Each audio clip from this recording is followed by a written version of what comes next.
اللہ اکبر. مفتی کرناٹک وہ مفتی ہیں کہ ہم جیسے ہزاروں نہیں لاکھوں ان کی جوتیوں کی دھول کے برابر بھی نہیں. جی ہاں، میں صرف اس لیے نہیں کہہ رہا کہ سب بول گئے تو میں بھی بول گیا، جی نہیں. جہاں پر مفتیان اکرام کی گاڑی اٹک جاتی وہاں انگلی پکڑ کر کے اٹھانے والی ذات اور کنارے تک پہنچانے والی ذات کا نام مفتی انور علی صاحب ہے. جی ہاں، لوگ بولتے کسی ادارے میں مستقل رہے نہیں. ارے حق تو یہ ہے کہ ان اداروں میں جو کام ہو رہا ہے، اور یوں کہیں کہ جو صحیح کام ہوتا رہا وہ مفتی کرناٹک ہی کی دین ہے. ورنہ دنیا میں لوگ بہت جلدی پھسل جاتے ہیں، اور خاص طور سے کرناٹک میں بہت جلدی پھسلتے ہیں. آپ نے کبھی بھی لوگوں کا منہ نہ دیکھا، بلکہ ہمیشہ یہ دیکھا کہ کون صحیح راہ پر ہے اور کون غلط ہے. ہماری ایک عادت اور بھی ہے، دو باتیں اس سلسلے میں عرض کروں گا. ایک تو ہم اپنی نگاہ کو فیصل بنا لیتے ہیں. ہماری نظر میں وہ ایسے نہیں تھے. تو بھائی ہماری اور آپ کی نظر ہے ہی کتنی وسیع. یار چراغ کبھی سورج کا احاطہ کر پائے گا؟ چراغ کبھی سورج کا احاطہ کر پائے گا؟ یہ بات ہوتی ہے. ہم نے تو کبھی نہیں دیکھا. بھائی آپ نے نہیں دیکھا تو یہ ایک الگ بات ہے. دیکھنے والی نگاہ بھی تو چاہیے کہ ان کا فیضان بھائی مرنے کے بعد، ظاہری وصال کے بعد اتنا نظر آ رہا ہے. تو آپ سوچو جب زندہ تھے تو کتنوں کی رہنمائی فرمایا کرتے تھے. تو پہلی بات تو یہ کہ آدمی کو اپنی نگاہ کو فیصل نہیں بنانا چاہیے کہ ہماری نظر میں تو وہ ایسے تھے. اس میں کمی جو ہوتی ہے وہ بڑے لوگوں میں نہیں ہوتی ہے، ہم جیسے چھوٹوں کی نظروں میں ہوا کرتی ہے. ابھی مولانا علامہ ارشد رضا صاحب نے حضرت جنید بغدادی علیہ الرحمت و رضوان کا ایک واقعہ بیان کیا. مرید گیا، کئی مہینوں تک وہاں پر موجود رہا، کہا کچھ نہیں دیکھا. تو بھائی حضرت جنید بغدادی میں کمی تھوڑی ہی نہ تھی، وہ تو دیکھنے والے مرید کی آنکھ میں کمی تھی کہ دیکھ نہ سکا. تو پہلی چیز تو یہ کہ ہم یہ سمجھتے ہیں کہ ہم نے اپنی نظروں سے چند لمحوں کے لیے دیکھ لیا تو ہم فیصلہ کر لیتے ہیں کہ یہ کیسے ہیں، یہ صحیح ہے کہ نہیں ہے. نہ، بڑوں کو ہمیشہ بڑوں کی نظروں سے دیکھا جاتا ہے. اور مفتی کرناٹک علیہ الرحمت و رضوان اس معتمد خاص کا نام ہے کہ جس پر حضور تاج الشریعہ علیہ رحمت و رضوان اندھا دھند اعتماد فرمایا کرتے تھے. حضور محدث کبیر آپ پر اعتماد کامل فرمایا کرتے، اور اتنا کامل اعتماد فرماتے کہ فرماتے ہیں کہ اگر اس جلسے میں مفتی کرناٹک آ رہے ہیں تو وہ گھال میں لوگوں سے پاک ہوگا تبھی وہ آ رہے ہیں. جی ہاں، یہ ان کی زبانیں بتا رہا ہوں، یہ حضور محدث کبیر کی بات سمجھا، یہ ان کی زبان ہے کہ گھال میل سے پاک ہوگا تبھی وہ آ رہے ہیں. بات سمجھ میں آ رہی ہے؟ تو ہم جیسے چھوٹوں کو اپنی نگاہ کو فیصل نہیں بنانا چاہیے، بڑوں کو بڑوں کی نگاہ سے دیکھنا چاہیے کہ ان کی نگاہ میں یہ بڑے کیسے تھے، ہے نا. اگر ہم ایسے ہی سوچتے رہے اور یہ کہ ہم نے اپنی نظروں کو ہی یہ سمجھ لیا کہ ہماری نظروں نے جو دیکھا وہی صحیح ہے، تو یقین جانے جس طرح سے چراغ سورج کا احاطہ نہیں کر پاتا، ہم جیسوں کی نظریں بھی مفتی کرناٹک کے علم کا احاطہ نہیں کر پائیں گی. ہم جیسے لوگوں کی بھی نگاہیں جو ہیں وہ کبھی احاطہ نہیں کر پائیں. اللہ اکبر. جن کے اوپر حضور حافظ ملت علی رحمت و رضوان نے اعتماد فرمایا اور کامل اعتماد فرمایا. دیکھیے میرے علم کے مطابق دو چند ہی ایسے افراد ہیں جن کو حضور حافظ ملت علی رحمت و رضوان نے ان کے والدین سے کہہ کر کے دستار فضیلت کے بعد اپنے پاس رکھا اور مخصوص کتابیں پڑھائیں. ان میں سے حضور محدث کبیر اور ایک مفتی انور علی علیہ الرحمت و رضوان کی ذات مبارکہ بھی ہے. اتنے ذہین کہ حضور حافظ ملت علیہ الرحمت و رضوان نے آپ کے والد گرامی سے ارشاد فرمایا اس کو میرے پاس چھوڑ دیں, دستار ہونے کے بعد ان کو میرے پاس چھوڑ دیں.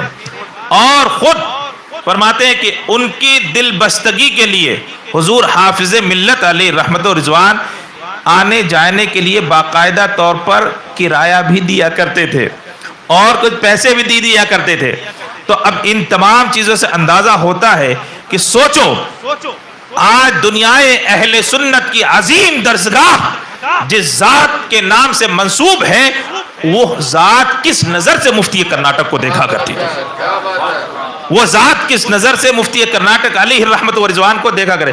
ارشاد فرماتے ہیں آپ کے والد سے ارشاد فرمایا ان کو میرے پاس 2 سال کے لیے اور چھوڑ دیجیے, ان کو میرے پاس 2 سال کے لیے اور چھوڑ دیے. خود مفتی کرناٹک کہتے ہیں کہ ایک موقع ایسا آیا کہ مجھے گاؤں جانے کی ضرورت پیش آئی اور مجھے کچھ پیسوں کی بھی ضرورت تھی. اب حضور حافظ ملت علیہ الرحمت و رضوان, اچھا دل میں یہ ارادہ کیا اب جاؤں گا تو نہیں آؤں گا, اب جاؤں گا تو نہیں آؤں گا. جناب والا بڑوں کی بڑی باتیں ہوا کرتی ہیں, بڑوں کی بڑی بات. اس وقت مفتی انور علی صاحب جوان رہے ہوں گے نا, اس وقت مفتی انور علی صاحب جوان ہے. کہا میرا ارادہ یہ بنا اب جاؤں گا تو آؤں گا نہیں. کمال ہے حضور حافظ ملت علیہ رحمت و رضوان کی نظروں کا. کہتے ہیں کہ جب میں ملنے کے پہلے تو جھجکا کہ ملوں تو کیا بول کر کے ملوں. حضرت یہ استفسار فرمائیں گے, پوچھیں گے جا تو رہے ہو آؤ گے کب, یہ پوچھیں گے میں کیا جواب دوں گا جب آنے کا ارادہ ہی نہیں ہے. لیکن کمال ہے کہ بزرگوں کی جو نگاہیں ہوا کرتی ہیں جناب والا وہ شاگردوں کے مستقبل کو بھی دیکھ لیا کرتی ہیں. تو حضور حافظ ملت علیہ رحمت و رضوان نے آپ سے یہ نہیں پوچھا کہ آپ جا رہے ہیں تو واپس کب آئیں گے. خود مفتی کرناٹک علیہ رحمہ فرماتے ہیں کہ حضور حافظ ملت علیہ رحمت و رضوان نے مجھے اتنا پیسہ دے دیا کہ وہ جانے کے کرائے کے لیے بھی کافی تھا اور آنے کے کرائے کے لیے بھی کافی تھا. بلانے کا طریقہ دیکھو کہ اب زبان سے نہ ارشاد فرمایا, زبان سے نہ ارشاد فرمایا بلکہ ایسے انداز میں ایسا عمل کر دیا کہ اب مفتی کرناٹک فرماتے ہیں مجھے حیا آئی کہ حضرت نے واپسی کے لیے بھی پیسے عطا فرمائے ہیں, اب واپس کیسے نہ آؤں, اب واپس کیسے نہ آؤں. جناب والا بڑوں کو بڑوں کی نظروں سے دیکھا جاتا ہے, بڑوں کو بڑوں کی نظروں سے دیکھا جاتا ہے. ہماری آنکھ میں وہ قوت نہیں ہے. اور یہ چیز سنو, سب سے زیادہ جو اہم وصف ہے, بڑا وصف ہے مفتی کرناٹک کا, تسلف الدین ہے, دین پر قائم رہنا. اس سے کوئی فرق نہیں پڑتا کہ ہمارے پیچھے کتنے لوگ چل رہے ہیں. اب دیکھو ہمارے یہاں ماحول ایسا بنا ہوا ہے, ہم سر گننے کے عادی ہیں کہ کتنے لوگ ہیں کس کے پیچھے, کتنے لوگ ہیں, کس کے ساتھ کتنے لوگ ہیں. اللہ والوں کو افراد کی ضرورت نہیں ہے, اللہ والوں کو افراد کی ضرورت نہیں ہے. حضور تاج الشریعہ علیہ الرحمت و رضوان کے جنازے کے لیے کیا باقاعدہ کسی کو دعوت نامہ دیا گیا تھا؟ کروڑوں کی تعداد میں لوگ پہنچے تھے. آپ دیکھ لو کم سے کم مجھ جیسے حقیر نے مفتی کرناٹک کے جنازے کی طرح جنازہ نہیں دیکھا ہے, مفتی کرناٹک کے جنازے کی طرح جنازہ نہیں دیکھا. اتنے افراد, اور یہاں سے لے کر کے وہاں تک بالکل تانتا لگا ہوا ہے, سب کے سب جا رہے ہیں, سب درود پاک پڑھتے ہوئے جا رہے ہیں. کہتے ہیں یہ وہ افراد نہیں ہیں کہ جن کے بارے میں ہم یہ کہیں کہ ان کے پیچھے کتنے چلنے والے لوگ تھے. ارے جناب ان کے پیچھے چلنا یہ ہماری سعادت کی بات ہے, اور نہ چلنا ہماری نااہلی کی بات ہے. ان کے پیچھے نہ چلنا ہماری نااہلی کی بات ہے. اب دیکھیے بہت سارے افراد نے بہت کچھ بیان کیا. فقیر بھی اس موقع پر حاضر تھا, غسل کے موقع پر فقیر بھی حاضر تھا. ایک بات بتاؤ یار, حکم تو یہی ہے کہ چند گھنٹوں کے بعد دفنا دیا جائے. بہت مولانا شکیف صاحب بھی تھے, سب لوگ تھے. یہ بتاؤ جس وقت آپ کو غسل دیا گیا, انسان کا جسم کتنی دیر کے بعد اکڑنا شروع ہو جاتا ہے؟ دل جو ہے 2-2.5 گھنٹے کے بعد ٹائٹ ہو جاتا ہے. انگلیاں سیدھی کر دی جاتی ہیں مردے کی تاکہ اب اس میں سکڑن نہ رہے اور مروڑن نہ رہے، اس لیے انگلیاں وغیرہ سیدھی کر دی جاتی ہیں، جسم جو ہے اس کے اندر اکڑن آ جاتی ہے۔ میں نے خود کئیے کو ایسا بھی اٹھایا کہ انتقال کے بعد ہمارے جاوید صاحب جو انتقال ہوا تھا، میں خود اٹھا کر کے ایسے کنارے لایا، مجھے ایسا محسوس ہوا کہ کمر وغیرہ سب اکڑ گئی ہے اور ایک جیسے لکڑی کا تختہ ہوتا ہے ویسے اٹھایا گیا۔ یہ ایک عام آدمی کی کیفیت ہوتی ہے، لیکن آپ کو میں بتاؤں، میں کیا یہ سارے افراد گواہی دیں گے، جتنے افراد موجود ہیں سب گواہی دیں گے، واللہ العظیم مفتی کرناٹک کے انتقال کے 30 گھنٹوں کے بعد بھی حضرت کا جسم اتنا نرم تھا، جدھر چاہو ادھر گھما دو، جیسے چاہو ویسے کر لو، حضرت آرام سے ویسے ہی کر لیا کرتے تھے۔ انگلیاں ایسے ٹیڑھی ہوئی، ایسے سیدھی گئی سیدھی ہو گئی، پھر ایسے موڑ گئی، اللہ اکبر۔ 30 گھنٹے کے بعد بھی کوئی اثر نہ پڑا۔ ابھی حضرت مولانا اصغر علی صاحب نے فرمایا کہ میں نے پیشانی کا بوسہ دیا، الحمدللہ بھائی بڑوں کی بات ہے، ان کو دیکھ کر کے فقیر نے بھی بوسہ دیا۔ حضرت کا جسم جو ہے روئی کی طرح نرم تھا، حضرت کا جسم جو ہے مخمل اور روئی کی طرح نرم تھا۔ اب یہ کس کی شان ہو سکتی ہے؟ کہا 30 گھنٹے میں تو انسان کا چہرہ بدلنے لگا، لیکن ابھی آپ نے قاری صاحب سے بھی سنا، دوسرے افراد سے بھی سنا کہ حال یہ تھا، وقت جیسے جیسے گزر رہا تھا ویسے ویسے نورانیت میں اضافہ ہوتا جا رہا تھا۔ اور نماز جنازہ کے پڑھنے کے بعد جن افراد نے دیکھا، انہوں نے کہا واللہ العظیم ایسا خوبصورت چہرہ ہم نے حضرت کی زندگی میں کبھی نہیں دیکھا تھا، ایسا خوبصورت چہرہ حضرت کی زندگی میں کبھی نہیں دیکھا تھا۔ اور آپ کو کرناٹک کی زمین کے بارے میں بہت ساری چیزیں معلوم ہیں۔ یہ زمین پتھریلی ہوا کرتی ہے، اس میں کنکر ہوا کرتے ہیں، اس میں ریت ہوا کرتی ہے۔ قبر کسی کی بھی کھودی جائے تو آپ دیکھیے، فقیر خود اترا تھا قبر میں، واللہ العظیم کنکر تو بہت دور کی بات، وہاں ریت کا بھی شائبہ نہ تھا، اور جو مٹی تھی وہ بالکل روئی کے فاہا کے معنی نرم تھی، بالکل نرم۔ یہ کوئی میں بڑھا چڑھا کے نہیں بول رہا ہوں، یہ میں اپنی کیفیت بول رہا ہوں جو میں نے خود دیکھا، وہاں پر خود دیکھا۔ اور الحمدللہ ایک عجیب سی خوشبو وہاں سے نکلتی ہوئی محسوس ہو رہی تھی۔ جی ہاں، ان کی قبر میں عطر تو بعد میں ڈالا گیا، جب حضرت کو اتار دیا گیا، چٹائی بچھا دی گئی، اس کے بعد لٹانے کے بعد خواجہ نے اور دوسرے لوگوں نے عطر تو بعد میں دیا، لیکن جس وقت ابھی حضرت کا جنازہ بھی نہ آیا تھا، چٹائی بھی نہ رکھی گئی تھی، حضرت کی قبر جو ہے وہ پہلے سے ہی الحمدللہ خوشبو دے رہی تھی۔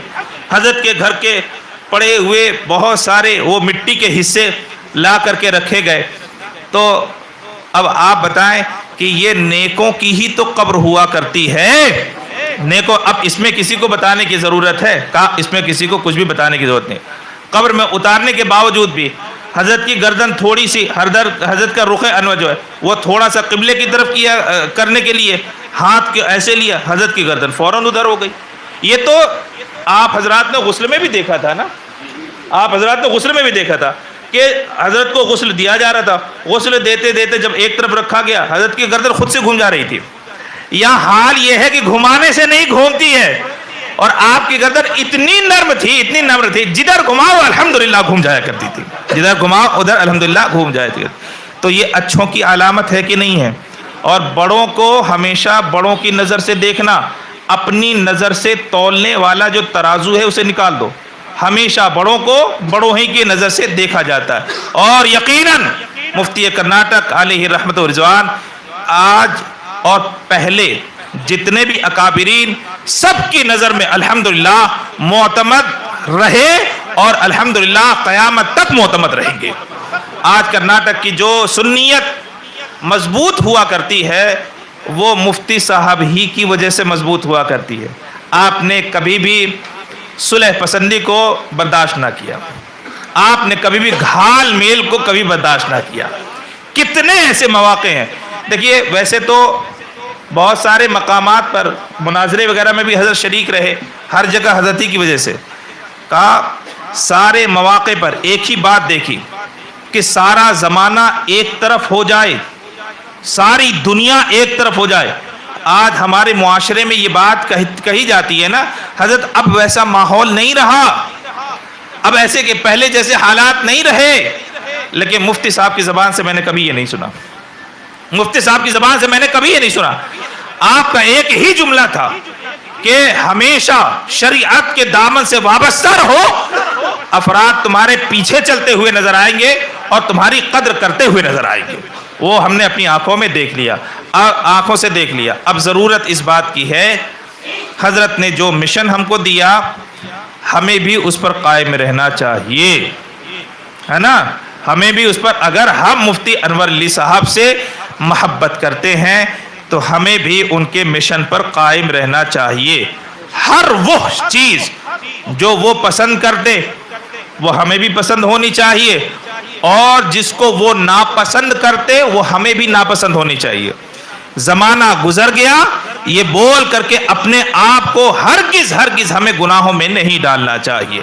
پہلے کا زمانہ الگ تھا، اب کا زمانہ الگ ہے، یہ بولنے کی گنجائش اب اس زمانے میں بھی نہیں ہے جناب والا، اس زمانے میں بھی نہیں ہے. کیوں؟ مومن زمانے سے نہیں چلا کرتا، زمانہ مومن سے چلا کرتا ہے. زمانہ مومن سے. کتنے بڑے بڑے طوفان آئے، کتنے بڑے بڑے طوفان آئے. کسی موقع پر آپ نے مفاہمت نہ کی، جو بات سچ تھی اسے ہمیشہ سچ بولتے رہے، اور جو بات غلط تھی وہ ہمیشہ اس کو غلط ہی بولتے رہے.